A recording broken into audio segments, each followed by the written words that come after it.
केज तालुक्यातील कळमांबा येथून आणखी एका व्यक्तीचे अपहरण करून त्याच्याकडून रक्कम हडप करत त्याला पाटोदा तालुक्यातील चुंबळी फाटा येथे एका पडीक घरामध्ये डांबून ठेवले।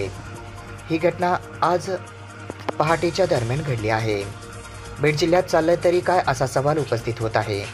जिल्ह्यात आणखी एका व्यक्तीचे अपहरण करून हातपाय बांधून त्याच्याकडून रक्कम हडप केल्याची घटना आज पहाटे 5 वाजण्याच्या दरम्यान आज बुधवारी घडली आहे। मात्र ज्ञानेश्वर गणपती इंगळे राहणार कळमांबा तालुका केज जिल्हा बीड असे त्याचे नाव आहे। त्याला केजच्या कळम चौक केज येथून पहाटे 5 वाजता काही लोकांनी त्याचे अपहरण केले। मुंबईला गुत्तेदाराचे काम करण्यासाठी आपल्याला जायचे आहे असे त्याला सांगून त्याला उचलले आणि ज्या गाडीत त्याला बसवले ती गाडी केज पोलीस स्टेशनमधून बाहेर आली होती असे देखील त्याने सांगितले। केज तालुक्यातून अपहरण करून पाटोदा तालुक्यातील चुंबळी फाटा परिसरातील एका पेट्रोल पंपासमोरील बंद इमारतीमध्ये त्याला डांबून ठेवण्यात आले। ज्या लोकांनी त्याला उचलले ते लोक पीडित व्यक्ती इंगळे याच्या ओळखीचे असल्याचे देखील सांगण्यात आले। ते पुढे एसपी ऑफिस येथे जाऊन एसपीची भेट देऊन तेथे तक्रार करणार असल्याचे पीडित ज्ञानेश्वर गणपती इंगळे यांनी सांगितले। मला सकाळी 5 वाजता आपल्याला मुंबईला जायचं म्हणून त्यांना आपल्याला पंकजाताईकडून 20 लाखाचं पत्र आणायचं म्हणून 2 लाख रुपये 10% घेऊन सोबत बोलवलं आणि कळम चौकातून गाडी पोलीस स्टेशनच्या गेटमधून आली।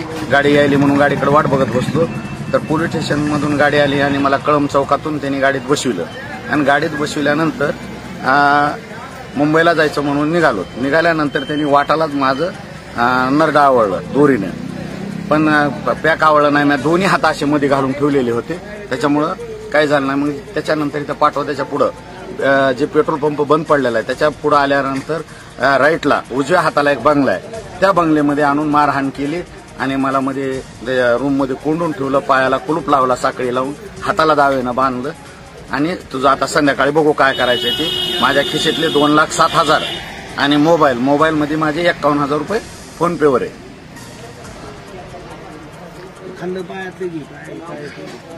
माझं ज्ञानेश्वर गणपती इंगळे, मूळ कळमांबा, राहतो चंदन सावरवाला, माझं बांधकाम आहे। मी असं राहायला केजला आहे। ज्यांनी उचललं तुम्हाला त्यांची तुमची ओळख आहे? हो आहे, ओळख आहे, दत्ता तांदळे म्हणून।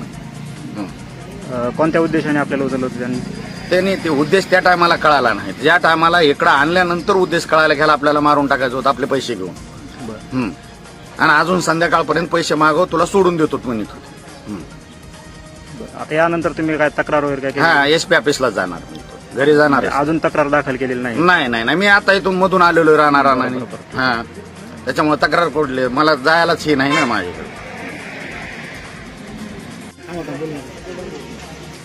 तुम्ही आता तक्रार कुठे दाखल करणार आहात? कसं आहे तर पहिली ती गाडीच बीड पोलीस आपला केज पोलीस स्टेशन मधून निघालेली मी पाहिलेली सकाळी 5 वाजता।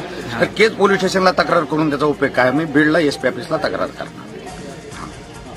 केजचे पोलीसच तुम्हाला धरून नाही आले? पोलीसच मॅनेज झालेले? हा, पोलीस नव्हते पण पोलीस स्टेशन मधून गाडी आलेली ना, त्याच्यामुळे पोलीस गाडी कोणाची समजायचं आपण?